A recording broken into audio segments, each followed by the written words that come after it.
হাসপাতালের বেডে শুয়ে জীবন মৃত্যুর সঙ্গে পাঞ্জা লড়ছেন ফাহিম মুনতাসির শান্ত। দুটি কিডনি প্রায় বিকলের পথে তার। চিকিৎসকরা বলছেন জীবন বাঁচাতে একটি কিডনি হলেও দ্রুত ট্রান্সপ্লান্টের প্রয়োজন। তার জন্য দরকার মোটা অঙ্কের টাকা, যা বহন করার সামর্থ্য নেই তার পরিবারের। তাই খবর শুনে অসুস্থ শান্তর পাশে দাঁড়িয়েছেন বিএনপির ভারপ্রাপ্ত চেয়ারম্যান তারেক রহমান। তার চিকিৎসার সব দায়িত্ব নিয়েছেন তিনি। বিস্তারিত এসআই রাজের রিপোর্টে।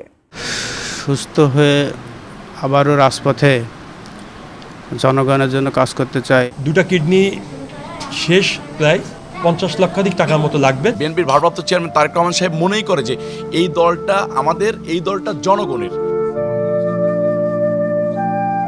দীর্ঘদিন ধরে কিডনি রোগে ভুগছেন মাগুরা জেলা ছাত্রদলের সাবেক যুগ্ম সাধারণ সম্পাদক ফাহিম মুনতাসির শান্ত। শেখ হাসিনার শাসনামলে রাজপথের আন্দোলনে সক্রিয় ছিলেন তিনি। মিথ্যা মামলায় কারাবরণের পাশাপাশি রিমান্ডে হয়েছেন, নির্যাতিত। বর্তমানে ভর্তি আছেন বাংলাদেশ মেডিকেল বিশ্ববিদ্যালয়ের ব্লক সির কিডনি রোগ বিভাগে। সেখানে জীবন মৃত্যুর সন্ধিক্ষণে লড়াই করছেন তিনি। বেঁচে থাকতে নিয়মিত কিডনি ডায়ালাইসিস করাতে হচ্ছে শান্তর। তবে শুধু ডায়ালাইসিস নয়, দুটি কিডনি যেহেতু অকেজো, তাই প্রয়োজন ট্রান্সপ্লান্টের। সেজন্য প্রায় 50 লাখ টাকার দরকার, যা জোগাড় করার সামর্থ্য নেই তার পরিবারের। ব্রেকফাস্ট, টিফিন কিংবা স্ন্যাক টাইমে মজাদার আয়োজন মানে অল টাইম ব্রেড। এদিকে শান্তর অসুস্থতার খবর শুনে তার চিকিৎসার দায়িত্ব নিয়েছেন বিএনপির ভারপ্রাপ্ত চেয়ারম্যান তারেক রহমান। স্থানীয় নেতাকর্মীদের মাধ্যমে তিনি সার্বক্ষণিক শান্তর খোঁজ খবর রাখছেন। সেই সাথে তার নির্দেশে সোমবার বিকেলে দলটির ছাত্র বিষয়ক সম্পাদক আলহাজ রকিবুল ইসলাম বকুলের নেতৃত্বে একটি প্রতিনিধি দল বিএমইউতে গিয়ে শান্তর পরিবারকে নগদ 15 লক্ষ টাকা সহায়তা দিয়েছেন। দুটা কিডনি শেষ, প্রায় ট্রান্সপ্লান্ট করতে হবে, প্রায় 50 লক্ষাধিক টাকার মতো লাগবে। ডাক্তারদের একটা অ্যাজাম্পশন। আমাদের ভারপ্রাপ্ত চেয়ারম্যান জনাব তারেক রহমানের নির্দেশক্রমে আমরা এসেছি। তার পক্ষ থেকে আমরা সাহায্য সহযোগিতা দিয়েছি।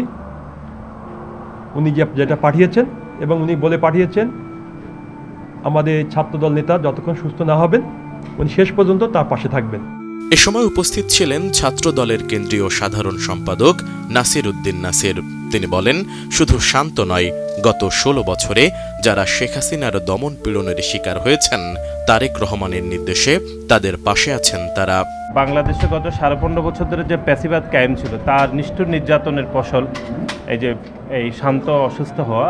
আপনারা জানেন যে সে কয়েকবার নির্যাতনের শিকার হয়েছিলেন, দীর্ঘদিন জেলে বন্দী ছিলেন, রিমান্ডে ছিলেন মাসের পর মাস। সেই সময়ে ক্রিয়েটিনটা আসলে বেড়ে গিয়েছিল, এবং এটি এত বেশি বেড়ে গিয়েছিল যে এখন প্রায় তার 2টি কিডনি আসলে ঠিকভাবে ফাংশন করছে না। অসুস্থ শান্তর পাশে থেকে তাকে সবসময় সাহস জুগিয়ে যাচ্ছেন ঢাকা মহানগর দক্ষিণ যুবদলের সদস্য সচিব রবিউল ইসলাম নয়ন। বিএনপির ভারপ্রাপ্ত চেয়ারম্যান তারেক রহমান সাহেব মনেই করে যে এই দলটা আমাদের, এই দলটা জনগণের। এই দল বেঁচে আছে জনগণের ভালোবাসায়, জনগণের সমর্থন নিয়ে এই দল বেঁচে আছে। তারেক রহমান সাহেব মনেই করেন যে বাংলাদেশের 18 কোটি মানুষ আমার দিকে তাকিয়ে আছে। 18 কোটি মানুষের দেখভাল করার জন্য আমার সর্বোচ্চ চেষ্টা করে যেতে হবে। সেটা ধারাবাহিকতায় আমরা বিএনপির ভারপ্রাপ্ত চেয়ারম্যান তারেক রহমান সাহেবের নির্দেশনায় সারা বাংলাদেশে অবহেলিত, নির্যাতিত, নিষ্পেষিত, গরিব, অসহায়, দরিদ্র, খেটে খাওয়া কৃষক, শ্রমিক জনতার পাশে আমরা আছি। বিএনপির পক্ষ থেকে এই সহায়তা পেয়ে কৃতজ্ঞতা প্রকাশ করেছেন শান্ত ও তার পরিবার। আর্থিকভাবে আজকে সহযোগিতা করছে। এই সহযোগিতার পরিমাণ সামান্য না, 15 লক্ষ টাকা। এই 15 লক্ষ টাকা দেশে আরও তারেক রহমান আশ্বস্ত করেছে যত খরচ হবে সে বহন করবে। আমার দেশনায়ক তারেক রহমানকে আন্তরিকভাবে ধন্যবাদ এবং অভিনন্দন জানাই, এবং তার সুস্বাস্থ্য কামনা করি। বিএনপি পরিবারের পক্ষ থেকে দেশনায়ক তারেক রহমান আমার ছোটো ভাই শান্তকে সুস্থতা কামনার জন্য এবং তাকে সার্বিক সহায়তার হাত বাড়িয়ে এবং সমগ্র মানুষকে একসাথে দিয়ে তার পাশে দাঁড়িয়েছে এবং তাকে সুস্থতার শেষ পর্যন্ত পাশে থাকবে এই আশ্বস্ত করায় তারেক রহমানকে অসংখ্যভাবে ধন্যবাদ জ্ঞাপন করি। সঠিক চিকিৎসা ও মহান আল্লাহ রব্বুল আলামিনের কৃপায় সুস্থ হয়ে আবারও রাজপথে থাকতে চান ফাহিম মুনতাসির শান্ত। তার জন্য সবার কাছে দোয়া চেয়েছেন তিনি।